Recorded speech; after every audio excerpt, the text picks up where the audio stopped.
Hello my beautiful viewers, আসুন দেখে নেওয়া যাক আজকে আপনার ভালোবাসা কিরকম রয়েছে, ভালোবাসার মানুষটি কিরকম রয়েছে, তার কারেন্ট ফিলিংস কিরকম রয়েছে, সে কি চাইছে, সে আপনাকে কি জানাতে চাইছে। তো আমি বলতে পারি যে আপনার জীবনের যে ভালোবাসার মানুষটি ছিল সে কিন্তু ভগবানের তরফ থেকে আপনার জীবনে একটি আশীর্বাদ ছিল। এই মুহূর্তে হয়তো সে আপনার জীবনে নেই, কিন্তু তারও মন একদমই ভালো নেই, সে প্রচণ্ড পরিমাণে ভেঙে গেছে, যদিও তার কাছে সব কিছু রয়েছে তাও।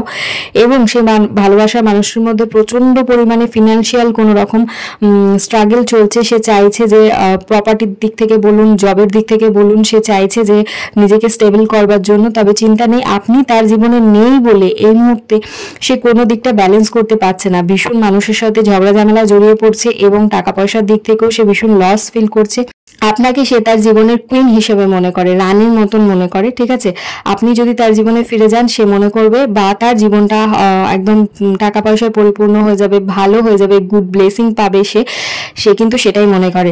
আপনি যদি তার জীবনে ফিরে যান এবং তার জীবনে কিন্তু একটা স্টেবিলিটি সে ফিরে পাবে, একটা লাইফ সে ফিরে পাবে, যেটা সে চাইছিল। আপনাকে ভালোবেসে হোক বা আপনার আয় পায় উন্নতিতে হোক, সে কিন্তু একটা ভালো জীবন নিজের আয়ত্তে আনতে পারবে। সেই জন্য কিন্তু আপনাকে প্রচণ্ড পরিমাণে ভালোবাসে, মিস করছে এবং আপনাকে ফিরে পেতে চায়। সিদ্ধান্তটা আপনি নেবেন, আপনি ফিরে যাবেন কিনা।